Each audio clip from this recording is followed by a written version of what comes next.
आज का सबसे बड़ा दुश्मन कौन है? कौन है जो इंसान की नौकरी के पीछे पड़ा है? एक ऐसी ताकत जो न थकती है, न छुट्टी मांगती है और न सैलरी बढ़ाने की मांग करती है। 5 सेकंड रुकता हूं, शायद आप कमेंट में आगे वीडियो देखने से पहले ही इसका जवाब दे देंगे। क्या वो कोई इंसान है? क्या वो कोई बड़ी कंपनी है या फिर ऐसी टेक्नोलॉजी जिसके बारे में आज पूरी दुनिया बात कर रही है? इंसान का सबसे बड़ा दुश्मन एआई और रोबोट्स हैं। बड़ी बड़ी कंपनियां इनमें पैसा लगा रही हैं, लोगों को नौकरी से निकाल रही हैं ताकि अपना पैसा बचा सके और इनमें 24 घंटे इनसे अपना काम करा सके। एआई और रोबोट्स को ऑफिस पॉलिटिक्स की भी चिंता नहीं है, लेकिन इन सब के बीच जापान से एक खबर आती है। खबर यह है कि जापान कह रहा है कि हमें मजबूरी में रोबोट से काम करवाना पड़ रहा है क्योंकि हमारे पास लोग ही नहीं है। जापान एक ऐसा देश है जो टेक्नोलॉजी में दुनिया में सबसे टॉप वाली कंट्रीज में गिना जाता है। आज उसे अपनी अर्थव्यवस्था चलाने के लिए मशीनों की जरूरत पड़ रही है। सोचिए, जापान का कहना है कि हमारे पास बिलिंग पर खड़े करने के लिए, रेस्टोरेंट में वेटर का काम करने के लिए, हॉस्पिटल में काम करने के लिए, वेयर हाउस में, मतलब किसी भी जगह कोई भी काम करने के लिए पर्याप्त लोग ही नहीं है। ये सारी बातें सुनकर तो मेरे मन में बस एक ही बात आई कि इंडिया वालों को जापान में काम करने चले जाना चाहिए, क्योंकि भारत में तो नौकरी का कोई भरोसा नहीं। आज ऑफिस आओगे और कल कब निकाल दिए जाओगे, कुछ पता नहीं। खैर, ये तो मेरे मन की बातें हैं, इनका क्या है। अब आगे चलते हैं, एक रिपोर्ट देखते हैं, कुछ डेटा की बात करते हैं ताकि सारी चीजें स्पष्ट हो जाए। बात कर लेते हैं जापान में ऐसा क्या हुआ जो उसके सामने आज एक ऐसा संकट खड़ा हो गया जो आने वाले 20-30 साल में दुनिया के कई देशों के सामने आ सकता है। क्यों एक इतने विकसित देश को कर्मचारियों की इतनी कमी हो गई, और क्या जो समस्या आज जापान झेल रहा है वही समस्या कल पूरी दुनिया के सामने आने वाली है? क्या रोबोट्स सच में इंसानों की नौकरी खत्म कर देंगे या फिर यही रोबोट्स भविष्य में इंसानों को बचाने का काम करेंगे? नमस्ते, मेरा नाम है आयुष और आप देख रहे हैं कड़क। क्योंकि खबर जापान से आई है तो सबसे पहले बात भी जापान की करते हैं। जापान की कहानी एक बड़ी सफलता से शुरू होती है। दूसरे विश्व युद्ध के बाद जापान पूरी तरह से टूट चुका था। 2 शहर हिरोशिमा और नागासाकी पर परमाणु बम गिर चुके थे। देश की अर्थव्यवस्था बर्बाद, शहर तबाह, सब कुछ ही तबाह हो गया था। लेकिन 1960 से 1990 के बीच जापान दुनिया की सबसे तेजी से बढ़ती हुई अर्थव्यवस्था में शामिल हो गया। जापान ने ऐसा विकास किया जिसे दुनिया में जापानीज इकोनॉमिक मिरेकल का नाम दिया गया। टोयोटा, होंडा, सोनी, पैनासोनिक और कैनन जैसी ब्रांड्स बना दी गई। आज जापानी कंपनियों ने पूरी दुनिया में अपना एक अलग ही रोल बना रखा है। लेकिन जिस चीज ने जापान को दुनिया की ताकत तो बना दिया, लेकिन उसी चीज ने विकास की एक नई चुनौती को भी खड़ा कर दिया, क्योंकि जापान बूढ़ा हो रहा है और बहुत तेजी से बूढ़ा हो रहा है। आज जापान की लगभग 1/3 आबादी 65 साल या उससे ज्यादा उम्र की है। इसका मतलब है कि हर 3 में से 1 व्यक्ति बुजुर्ग है। इसमें समस्या ये है कि देश को चलाने के लिए युवा लोग चाहिए।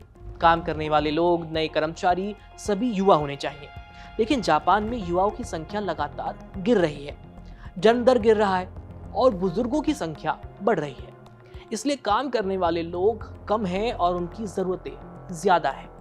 यही कारण है कि जापान के सामने लेबर शॉर्टेज यानी कर्मचारियों की भारी कमी सबसे बड़ी समस्या बन गई है। जापान की आबादी 2010 में लगभग 12.8 करोड़ थी। 2025 में यह है 12.3 करोड़। हर साल लाखों लोगों की कमी हो रही है। जापान के स्वास्थ्य मंत्रालय के अनुसार 2024 में जन्म लेने वाले बच्चों की संख्या लगातार बेहद निम्न स्तर पर बनी हुई है, जबकि मौतों की संख्या जन्मों से काफी ज्यादा है। इसका मतलब साफ है कि देश में जितने लोग जन्म ले रहे हैं उससे कहीं ज्यादा लोग हर साल दुनिया छोड़ रहे हैं। लेकिन जापान में ऐसा हो क्यों रहा है? क्या जापान के लोग बच्चे पैदा नहीं करना चाहते? जैसे ये चलन अभी भारत में भी धीरे धीरे से बढ़ रहा है। लोगों का कहना है कि बच्चा पैदा ही नहीं करना, खुद की लाइफ एंजॉय करनी है, सब कुछ बहुत महंगा हो गया है। तो अब जापान का सर्वे किया गया, इसमें कुछ ऐसी चीजें सामने आई हैं। पहली वजह है महंगी जिंदगी, दूसरी वजह लगातार काम करना, तीसरी वजह शादी की उम्र लगातार बढ़ना, चौथी वजह कई युवा शादी ही नहीं करना चाहते। जापान में करियर, फाइनेंशियल स्टेबिलिटी और पर्सनल फ्रीडम को सबसे पहले महत्व दिया जाता है। इसका नतीजा यही हुआ कि परिवार छोटे होते गए और जन्म दर गिरती चली गई। जापान की रिप्लेसमेंट लेवल फर्टिलिटी लगभग 2.1 होनी चाहिए, लेकिन ये असल में 1.2 के आसपास निकली। मतलब हर नई पीढ़ी पिछली पीढ़ी से छोटी होती जा रही है। इस गिरती जन्म दर का सबसे ज्यादा असर health care, Elder care, construction, hotels, logistics, manufacturing इन पर पड़ता है। ये जापान की पहली समस्या है। जब आम देशों में ऐसा होता है तो लोग दूसरे देशों से अपने यहाँ काम करने के लिए लोगों को बुला लेते हैं, लेकिन जापान ऐसा नहीं कर सकता क्योंकि भाषा, संस्कृति और लंबे समय से चली आ रही इमिग्रेशन नीतियां ही कुछ इस तरह की है कि जापान ये रास्ता भी नहीं चुन सकता। इसलिए जापान ने एआई और रोबोट्स का रास्ता चुना। जापान में एआई सिर्फ लैपटॉप के अंदर नहीं बल्कि सड़क, अस्पताल, होटल और खेतों तक पहुंच चुका है। वहां एआई सिर्फ चैट जीपीटी नहीं है। जापान का नए वर्कफोर्स का मतलब है AI plus robotics plus automation. उदाहरण के जरिए समझते हैं। दुनिया में सबसे ज्यादा लोगों को जरूरत है हेल्थ केयर की, लेकिन जापान में सबसे ज्यादा कर्मचारियों की कमी हो रही है।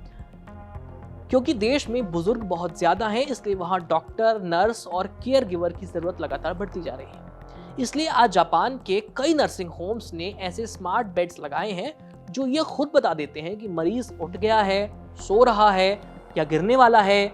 जैसे हमारे यहाँ हर वक्त एक मरीज के साथ एक परिजन होना चाहिए, वहां ऐसा नहीं है।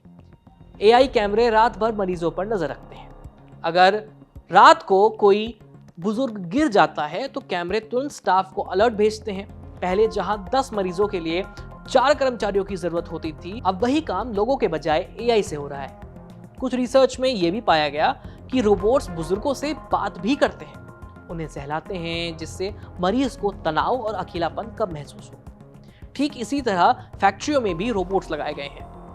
आपने कभी जापानी कार फैक्ट्री की वीडियो तो देखी होगी, तो आपने देखा होगा कि वहां इंसानों के साथ हजारों रोबोट्स काम करते हैं। लेकिन पुराने रोबोट और आज के एआई रोबोट्स में बहुत फर्क है। यहाँ आज फैक्ट्री में रोबोट सिर्फ सामान उठाने का काम नहीं करते, बल्कि welding, painting, quality check, packaging, inspection, ये सब काम भी करते हैं। इसलिए जापान ऑटोमेशन की दुनिया के सबसे अग्रणी देशों में गिना जाता है।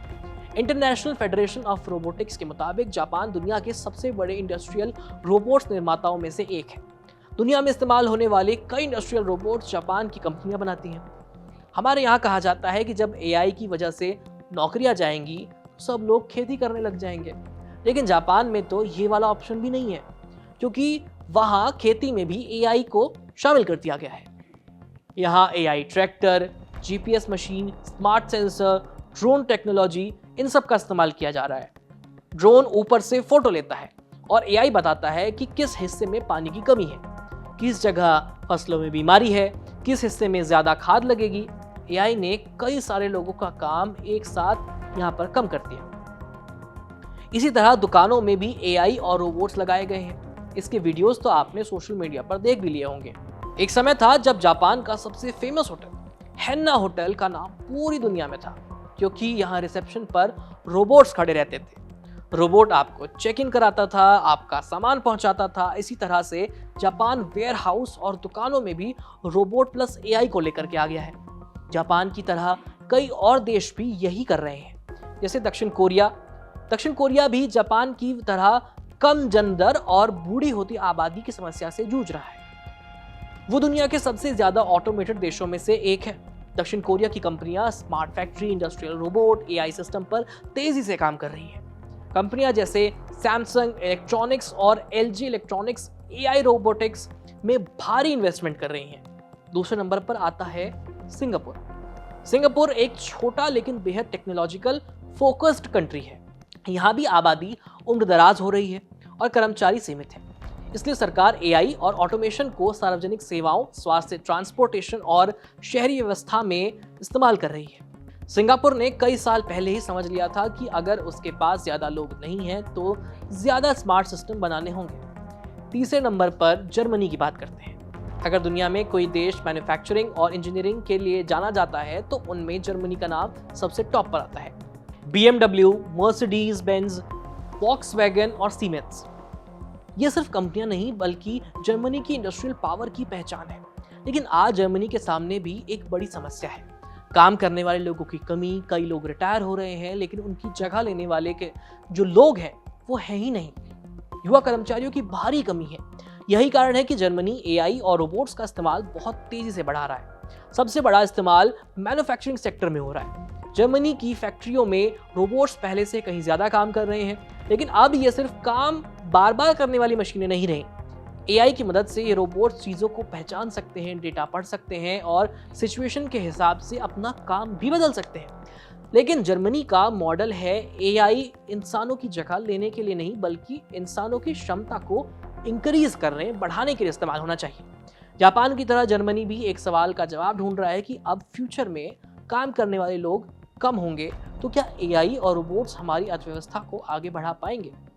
और जर्मनी का जवाब है हाँ, लेकिन मशीनों के साथ इंसानों की भूमिका बदलनी होगी। इतनी सब बातों के बाद सवाल आता है कि अगर AI इतना काम कर सकता है तो क्या इंसानों की नौकरियां खत्म हो जाएंगी? ये डर सिर्फ जापान से नहीं बल्कि पूरी दुनिया के लोग यही सवाल पूछ रहे हैं, मैं खुद भी। इसका जवाब ढूंढने पर पता चलता है कि इसका जवाब इतना सीधा भी नहीं है। लेकिन कुछ नौकरियां जरूर बदलेंगी। जैसे टाइपराइटर चलाने वाले लोग थे, फिर कंप्यूटर आ गया और काम बदल गया। पहले बहुत सारे मैनुअल काम होते थे, फिर मशीनें आ गई, लेकिन साथ ही नई नौकरियां भी पैदा हुई हैं। AI के साथ भी कुछ ऐसा ही हो सकता है। लेकिन समस्या ये है कि हर इंसान के लिए बदलाव आसान नहीं होता। जिसके पास नई स्किल होगी वही आगे बढ़ पाएगा, और जो बदलाव से दूर रहेगा उसके लिए मुश्किलें बढ़ सकती हैं। अभी तक हमने बात की कि कैसे अलग अलग देश AI और रोबोट्स को आगे लेकर के जा रहे हैं, लेकिन अब ये भी दिखाना होगा कि ये मॉडल कितना सफल हो सकता है। इसका जवाब हाँ भी है और ना भी। OECD की 2025 की रिपोर्ट बताती है कि जापान में होटलों में AI आधारित रिसेप्शन सिस्टम, सिक्योरिटी रोबोट और फूड डिलीवरी रोबोट्स लगाए गए हैं। ऐसा इसलिए क्योंकि इन पदों पर लोगों की भर्ती करना मुश्किल हो गया है। OECD के अनुसार AI इस्तेमाल करने वाले कर्मचारियों में 58% से ज्यादा लोगों ने बताया है कि AI ने उनके कुछ काम ऑटोमेटिक कर दिए हैं, जबकि 42% लोगों ने कहा है कि AI की वजह से उनके लिए नए तरह के काम भी बने हैं। करीब 31% कर्मचारियों ने दोनों तरह का असर महसूस किया है। वहीं रॉयटर्स की रिपोर्ट के मुताबिक हर 4 नौकरियों के लिए सिर्फ एक उम्मीदवार मिल रहा है। इसकी वजह से जापान ह्यूमनॉइड रोबोट्स जैसे कि AREC पर काम कर रहा है। लेकिन एक्सपर्ट्स का मानना है कि ऐसे रोबोट्स को बड़े पैमाने पर इस्तेमाल होने में अभी कई साल लग सकते हैं। अगर यही सारी बातें हम भारत के बारे में करें तो यहाँ सब कुछ एकदम उल्टा है, क्योंकि भारत में लोगों की नहीं बल्कि बेरोजगारी की समस्या है। भारत दुनिया की सबसे युवा आबादी वाले देशों में से एक है। संयुक्त राष्ट्र की रिपोर्ट के अनुसार भारत की करीब 68% आबादी 15 से 64 साल के कामकाजी आयु वाले वर्ग से है, यानी भारत के पास वर्कफोर्स काफी सारी है। भारत सरकार के पीरियोडिक लेबर फोर्स सर्वे यानी PLFS के अनुसार 2025 में 15 और उससे अधिक उम्र के लोगों की बेरोजगारी दर 3.1% दर्ज की गई। ये आंकड़ा बहुत कम लगता है, लेकिन सरकारी PLFS के अनुसार 15 से 29 साल के युवाओं के बेरोजगारी दर जो है वो 9.9% थी, यानी लगभग हर 10 में से एक युवा जो काम करना चाहता है उसे काम नहीं मिल रहा है। शहरों में 15 से 29 साल के युवाओं की बेरोजगारी 13% से ज्यादा दर्ज की गई, जबकि ग्रामीण क्षेत्रों में ये 8.5% के आसपास थी। तो फिर 3.1% और 9.9% में इतना फर्क क्यों है? क्योंकि 3.1% पूरे देश की औसत बेरोजगारी दर है, जिसमें सभी उम्र के लोग शामिल हैं, लेकिन जो 9.9% है उसमें सिर्फ युवाओं की बेरोजगारी दिखाई गई है। भारत में सिर्फ नौकरी मिलना ही मुद्दा नहीं है, मुद्दा ये भी है कि कैसी नौकरी मिल रही है। बहुत बड़ी संख्या में लोग सेल्फ एम्प्लॉयमेंट, इनफॉर्मल या कम आय वाले कामों में लगे हुए हैं, इसलिए रोजगार की गुणवत्ता, सैलरी और नौकरी की स्थिरता, सब कुछ हर तरफ चुनौतियां ही चुनौतियां हैं। यही भारत और जापान के बीच सबसे बड़ा अंतर भी है। जापान कह रहा है कि हमारे पास काम है लेकिन काम करने वाले लोग नहीं हैं। भारत कह रहा है कि हमारे पास काम करने वाले लोग हैं लेकिन सभी के लिए पर्याप्त अच्छी नौकरियां नहीं हैं। इसी वजह से जापान एआई का इस्तेमाल ठीक कर रहा है, लेकिन भारत के लिए सबसे बड़ी चुनौती होगी कि एआई अपनाने के साथ साथ नए रोजगार भी पैदा करे। फिलहाल ये सारी जानकारी आपको कैसी लगी, हमें कमेंट सेक्शन में अपनी राय लिख करके भेज दीजिए। इस स्क्रिप्ट को आपके लिए लिखा था मेरे साथी मनीषा ने, कैमरे के पीछे है नकुल। मेरा नाम है आयुष। धन्यवाद।